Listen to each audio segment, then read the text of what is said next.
Hello there. This is Mary. Welcome to this week's episode of Church on Monday. I had a very packed weekend, and packed in a good way. There was a couple of things that we needed to get done as a household and even as leaders for our church. There was so much fellowship, so much interaction, so much learning, so much wisdom being shared, and it was wonderful. It was a beautiful moment of fellowship that led even into Sunday, where for us as a community, as a church community, we normally have Sundays that we set aside just for Bible studies to meet and fellowship and have Bible study Sunday service. We found that this helps us break down the word at a more communal level, at a more one-on-one level, far more than what we would be able to do as a corporate entity. And so we did all of that. But what I want to highlight for today's episode of Church on Monday is an incident that my husband and I witnessed on Saturday. We were walking back home and we're just catching up, talking, and we hear a screech, bam. We look up and see a boda guy flying through the air. And so there had been a collision between a car and I think two bikes. And it wasn't a good scene, I have to say. And really the details of everything else aren't really important insofar as the accident is concerned. But it got me thinking a lot about mortality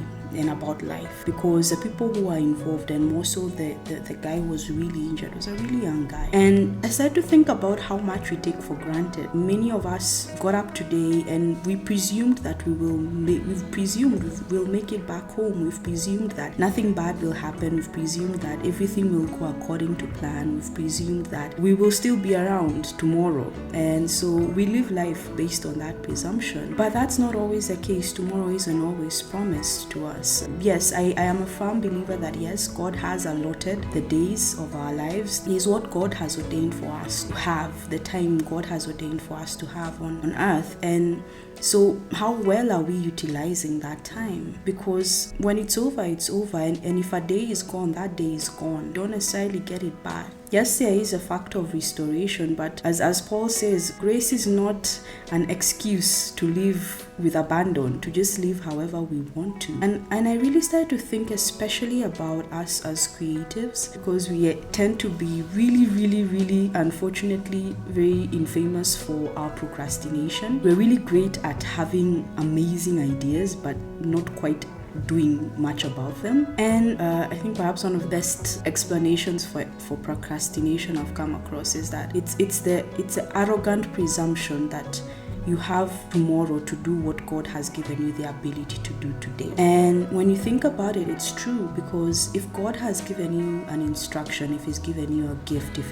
He's given you a skill, a talent, an ability, then essentially and inherently in Him giving you that thing, what He's saying is that you're able to do it today. You're able to do it now. I've given you the capacity to put it to work now, to have it bear fruit now. Obviously, with time and season, there will be the differences in how that is expressed, but at least there should be some level of output. And what I'm really trying to drive at is, have you been a faithful steward of your creative gift? Have you been a faithful steward of your creative abilities? Have you been a faithful steward of the time that God has given you as a creative? Have you been a faithful steward of the good health that God has given you as a creative? Have you been a good steward of the relationships that God has given you as a creative that enable you to do what God has entrusted you to do? Have you been a good steward of your faith in God as a creative? Is there any fruit of you being a believer in your creativity and in your walk of life as a creative? Can someone look at your life and say,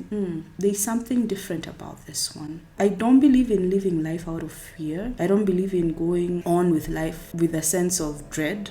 Oh, anything could happen tomorrow, so I have to do this today. No, that's not what I'm suggesting. Like I said, God has an allotted number of days for each one of us. If your time is up, your time is up. And if your time is not up, your time is not up. It doesn't matter what circumstances or challenges may come your way. If God hasn't said your time is up, your time is not up. There's still so much more that He can do in you and through you. But it calls for us to live circumspectly, to live with an awareness that we are not going to be on earth forever. Either way, the days will go by, the years will go by, however fast or slow, and there will come a point at which our time on earth will be done, and what will be said of us when we are gone, what will be said of our work when we are gone, what will be said of our faith in God when we are gone. Are we able to give a testimony? Does our testimony have enough weight to live on long after we are gone? I mean, I look at the likes of all these men and women we read about in the Bible: Abraham, Jacob,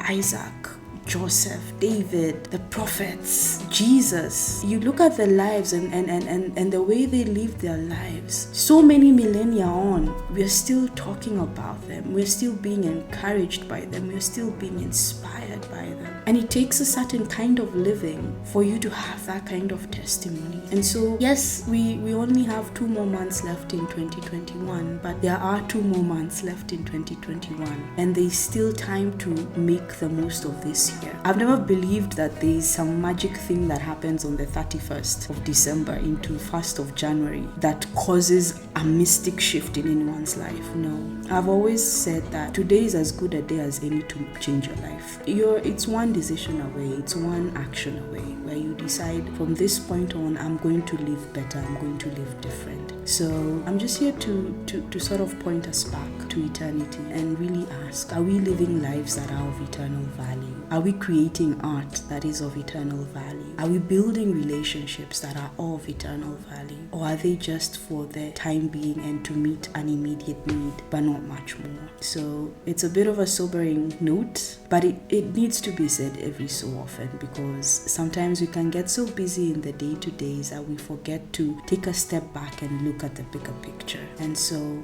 I want to invite you to look at the bigger picture today, because that's what I've definitely been doing that all through the weekend, and I know it's something that I will be doing for the rest of the week. Is what I'm doing of eternal value? Are the things that I am committing my time to of eternal value? Is the work that I'm outputting, that I'm investing in, of eternal value?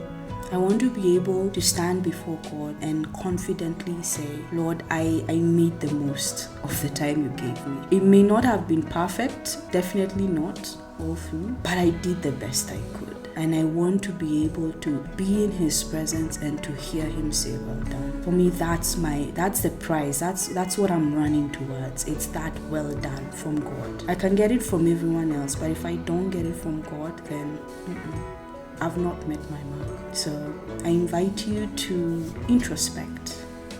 How have you lived the last 10 months of the year and even the last decade? Are there things that need to change? Are there perspectives that need to shift? Are there decisions you need to make and stick to so that you can go into 2022 different and better? I'll see you next Monday. Be blessed. Have an amazing week. Have an amazing month, and do make the most of it, because God has put you here on earth for eternal purpose. It's not just day-to-day living.